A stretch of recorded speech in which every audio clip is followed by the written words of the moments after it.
ഞെട്ടിക്കുന്ന കൊലപാതകമാണ് ഇന്നലെ കോട്ടയം നഗരത്തിൽ അർദ്ധരാത്രി സംഭവിച്ചിരിക്കുന്നത്. വിജയകുമാറും ഭാര്യയും വ്യവസായിയായ വിജയകുമാറും ഭാര്യയും വീട്ടിൽ കൊല ചെയ്യപ്പെട്ട നിലയിൽ കണ്ടെത്തുകയായിരുന്നു. ഇതര സംസ്ഥാന തൊഴിലാളിയിൽ സംശയം കേന്ദ്രീകരിക്കപ്പെടുകയാണ്. നേരത്തെ ഇയാൾ അവിടെ ജോലിക്ക് നിന്നിരുന്നു. അപ്പോൾ മോഷണക്കേസിൽ ഇയാൾ പ്രതി ചേർക്കപ്പെട്ടിട്ടുണ്ട്. അതിന്റെ വൈരാഗ്യം തീർത്തതാകാം ഈ കൊലപാതകം എന്ന സംശയം പോലീസിനുണ്ട് എന്നാണ് മന്ത്രി വി എൻ വാസവൻ നേരത്തെ സംസാരിച്ചപ്പോൾ പറഞ്ഞ കാര്യങ്ങൾ. കൊലപാതകമാണ് എന്ന കാര്യം പോലീസിന് സ്ഥിരീകരിക്കാൻ കഴിഞ്ഞിട്ടുണ്ട്. ഇതര സംസ്ഥാനത്തുള്ള ഒരു ആസാമീസുകാരനാണ് അവിടെ ഉണ്ടായിരുന്നത്. അയാളെ കേന്ദ്രീകരിച്ചിട്ടാണ് ഇപ്പോൾ അന്വേഷണങ്ങൾ പുരോഗമിക്കുന്നത്. വിജയകുമാറും ഭാര്യ മീരയും മാത്രമായിരുന്നു ആ വീട്ടിലുണ്ടായിരുന്നത്. ഒരു മകൻ നേരത്തെ മരിച്ചുപോയതാണ്. ഒരു മകളുള്ളത് അമേരിക്കയിലാണ്. ഏതായാലും അസം സ്വദേശിയിലാണ് ഇപ്പോൾ ഈ കൊലപാതകത്തിന്റെ സംശയങ്ങൾ വീണ് കിടക്കുന്നത്. ഈ കാര്യങ്ങളിൽ പോലീസ് വ്യക്തത വരുത്തേണ്ടതാണ്. ഇരുവരും നഗ്നരാക്കപ്പെട്ട നിലയിലായിരുന്നു മൃതദേഹം കണ്ടെത്തിയതെന്ന സൂചനകളും പുറത്തു വരുന്നുണ്ട്. ആ കാര്യവും സ്ഥിരീകരിക്കപ്പെടേണ്ടതാണ്. ടോബി ജോൺസൺ ഞങ്ങളുടെ പ്രതിനിധി വിവരങ്ങൾ നൽകാനുണ്ട്. ടോബി, അവിടെ നിന്നൊന്നും മോഷണം പോയിട്ടില്ല, മറിച്ച് ക്രൂരമായ രീതിയിൽ കൊലപ്പെടുത്തിയിരിക്കുന്നു എന്ന വിവരം പോലീസ് നൽകി. ഇതാണ് മന്ത്രി വി എൻ വാസവൻ നമ്മളോട് പറഞ്ഞത്. അതായത് ഇരുവരും നഗ്നരാക്കപ്പെട്ട നിലയിലായിരുന്നു എന്നൊരു സൂചനയും അദ്ദേഹം നൽകി. പോലീസ് എന്തൊക്കെ കാര്യങ്ങളാണ് സ്ഥിരീകരിക്കുന്നത്?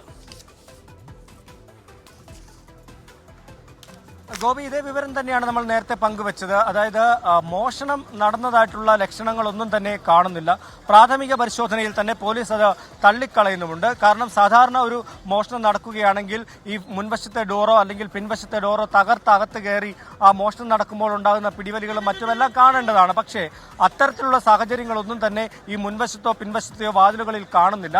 അതിനർത്ഥം അകത്തുനിന്ന് തന്നെ പരിചയമുള്ള ഒരാൾ തുറന്നു കൊടുത്ത പോലെയുള്ളൊരു കാഴ്ചയാണ് കാണാൻ സാധിക്കുന്നതെന്നാണ് പോലീസ് നമ്മളോട് പറയുന്നത്. അങ്ങനെയാണെങ്കിൽ ഇവിടെ പരിചയമുള്ള ആരെങ്കിലുമാണോ എന്നതിലേക്ക് ചോദ്യം ഉന്നയിക്കുന്നതും ആ ഒരു ഒറ്റ കാരണം കൊണ്ടാണ് എന്ന് വേണമെങ്കിൽ നമുക്ക് പറയാം. നേരത്തെ സൂചിപ്പിച്ചതുപോലെ തന്നെ ഇവിടെ ജോലി ചെയ്തിരുന്ന, ഇപ്പോൾ കുറച്ചുകൂടി വ്യക്തത വരുന്നത്, ഒരു സെക്യൂരിറ്റി ജീവനക്കാരൻ മുൻപ് ഇവിടെ ജോലി ചെയ്തിരുന്നു. അയാളുമായി ബന്ധപ്പെട്ട ചില തർക്കങ്ങളൊക്കെ ഉണ്ടായിരുന്നു. അതുമായി ബന്ധപ്പെട്ട് പോലീസിൽ കേസ് നൽകിയിട്ടുണ്ട്. ആ കേസിൽ ഈ വ്യക്തി അറസ്റ്റിലാക്കപ്പെട്ടിട്ടുണ്ട് എന്നാണ് നമുക്ക് വിവരം ലഭിക്കുന്നത്. അങ്ങനെയാണെങ്കിൽ അദ്ദേഹം ഇന്നലെ ഇവിടെ വന്നിരുന്നോ, ഏതെങ്കിലും തരത്തിലുള്ള തർക്കം അയാളുമായി ഉണ്ടായിരുന്നോ എന്ന കാര്യങ്ങളൊക്കെയാണ് വ്യക്തമാകേണ്ടത്.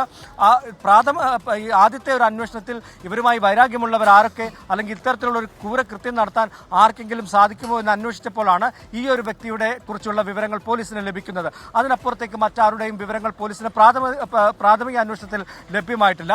എന്നാൽ അതിനപ്പുറത്തേക്ക് മറ്റ് വൈരാഗ്യങ്ങൾ എന്തെങ്കിലും ഉണ്ടോ, ഇവരെ കൂടാതെ മറ്റാരൊക്കെയാണ് ഇന്നലത്തെ ദിവസം ഇവിടെ വന്നുപോയത് എന്നത് കേന്ദ്രീകരിച്ചുള്ള ഒരു അന്വേഷണമാണ് ഇപ്പോൾ നടത്തുന്നത് പോലീസ്. പ്രധാനമായിട്ടും CCTV-കൾ, ഈ പ്രദേശത്തുള്ള CCTV-കളെല്ലാം തന്നെ പരിശോധിക്കുന്നുണ്ട് പോലീസ്. ഒപ്പം തന്നെ ഈ വീട്ടിൽ CCTV ഉണ്ട്, അത് പരിശോധിക്കുന്നുണ്ട്. അങ്ങനെയാണെങ്കിൽ ആരൊക്കെയാണ് ഇവിടെ വന്നതെന്ന് വ്യക്തമായി കഴിഞ്ഞാൽ ഇന്നലെ ഉച്ചയ്ക്ക് ശേഷം വന്നുപോയവർ ആരൊക്കെ, രാത്രിയിൽ ആരെങ്കിലും വന്നോ, പുലർച്ചെ ആരെങ്കിലും ഇവിടെ നിന്ന് ഇറങ്ങിപ്പോയിട്ടുണ്ടോ എന്നതൊക്കെ പരിശോധിക്കുന്നുണ്ട്.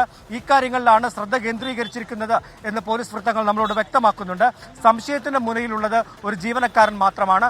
അതിവിടെ മുൻപ് ജോലി ചെയ്തിരുന്ന വ്യക്തിയാണ്. അദ്ദേഹവുമായി ചില തർക്കങ്ങളും ചില പ്രശ്നങ്ങളും ചില കേസുകളും ഒക്കെ ഉണ്ടായിട്ടുണ്ട്. ആ കേസുകൾ കേന്ദ്രീകരിച്ചാണ് ഈ ഒരു വ്യക്തിയെ, ഈ ഒരു ഇതര സംസ്ഥാന തൊഴിലാളിയിലേക്ക് പോലീസ് പ്രാഥമികമായിട്ടുള്ള ഒരു വിരൽ ചൂണ്ടൽ വെച്ച് ചൂണ്ടുന്നത്.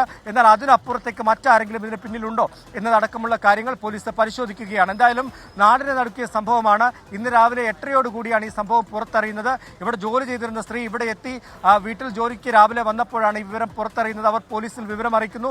പോലീസ് എത്തി പരിശോധിച്ചപ്പോഴാണ് ക്രൂരമായിട്ടുള്ള കൊലപാതകം. ഏതായാലും ഇതിലെ പരിശോധനകളും അന്വേഷണങ്ങളും പുരോഗമിക്കുകയാണല്ലോ. ഇതിലെ ഇതര സംസ്ഥാന തൊഴിലാളിയെ കേന്ദ്രീകരിച്ചാണ് പോലീസിന്റെ ഇപ്പോഴത്തെ അന്വേഷണം മുന്നോട്ട് പോകുന്നത്. അതിലൊരു വ്യക്തത ഉണ്ടാകുമെന്ന് നമുക്ക് കരുതാം. ടോബി ജോൺസൺ ഞങ്ങളുടെ പ്രതിനിധിയാണ് വിവരങ്ങൾ നൽകിയത്.